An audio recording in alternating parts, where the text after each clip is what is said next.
এই ছবিগুলো মিথ্যে। ক্যামেরাম্যানকে ধোলাই করে প্রমাণ করল সুদীপা। অনুরাগের ধারাবাহিকে দেখা যায় সুদীপা এবং আদিত্য মাঝে ভুল বোঝাবুঝি সৃষ্টি করার জন্য ওই রুডি নোংরা চক্রান্ত সাজিয়ে ফেলে। সংবর্ধনা অনুষ্ঠানেই রুডি সুদীপাকে গ্রিন রুমে ডেকে সুদীপার চোখে কিছু একটা পড়েছে এমনটা নাটক করে রিতম সেটা পরিষ্কার করে দিচ্ছে। এই ভান করায় রিতমকে দিয়ে। সুদীপা কিছু বুঝতে না পারলেও যখনই সুদীপার চোখের ময়লাটা রিতম পরিষ্কার করতে যায় ঠিক তখনই ক্যামেরাম্যান ছবি তোলে এবং ছবিগুলো এমনভাবে তোলে যে দেখে মনে হয় তারা খুব ঘনিষ্ঠ। শুরু হয়ে যায় সুদীপার সংবর্ধনা অনুষ্ঠান। অন্যদিকে দেখা যায় আদিত্য যেখানে বসে থাকে ঠিক আদিত্যর পায়ের কাছে রুডি চক্রান্ত করে ওই ছবিগুলো অন্য একটা লোক দিয়ে ফেলে দেয়। আর ওই ছবিগুলোকে কুড়িয়ে নেয় আদিত্য। ছবিগুলো খাম থেকে বের করে যখনই দেখে আদিত্য তখনই চমকে যায়। প্রচণ্ড ক্ষেপে যায় সুদীপার উপর। স্টেজ থেকে নেমে আসার পর আদিত্য সুদীপার কাছে প্রশ্ন করে, বলুন সুদীপা, এই ছবিগুলোর মানে কি?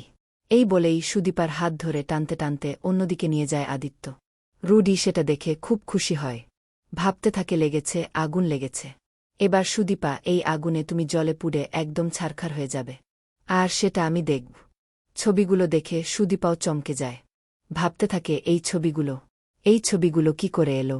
আর তাছাড়া কেই বা তুলল? আর আমার চোখে তো কিছু একটা পড়েছিল।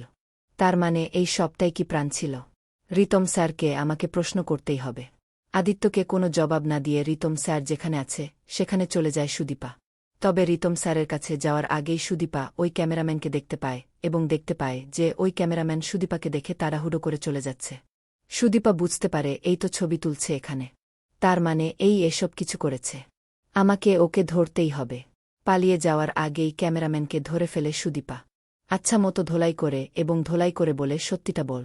সত্যিটা বলছি, নয়তো তোকে এক্ষুনি আমি পুলিশে দেব। এই ছবিগুলো যে তুই তুলেছিস তা আমি খুব ভালো করে বুঝতে পেরেছি।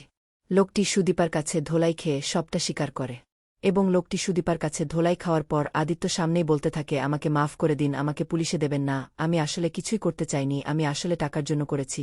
সুদীপার কাছে ধোলাই খাওয়ার পর পুলিশের ভয়ে মুখ খুলে ওই ক্যামেরাম্যান এবং বলতে থাকে যে আমি কিছু করিনি, আমার কোনো দোষ নেই, আমাকে শুধু কটা ছবি তুলতে বলেছিল। কে ছবি তুলতে বলেছিল জানতে চাই। সুদীপা ঠিক তখনই সেখানে এসে দাঁড়ায়। রুডি বুঝতে পারে সে তো ধরা পড়ে যাচ্ছে। তবে রুডি কিছু করার আগেই রুডির নাম ফাঁস করে দেয়। ওই ক্যামেরাম্যান তো বন্ধুরা তোমরাই এটা চাও তো এভাবেই যেন নিজেকে নির্দোষ প্রমাণ করতে ক্যামেরাম্যানকে ধোলাই করে সব চক্রান্ত সামনে আনে। সুদীপা কমেন্ট করে জানাতে ভুলো না।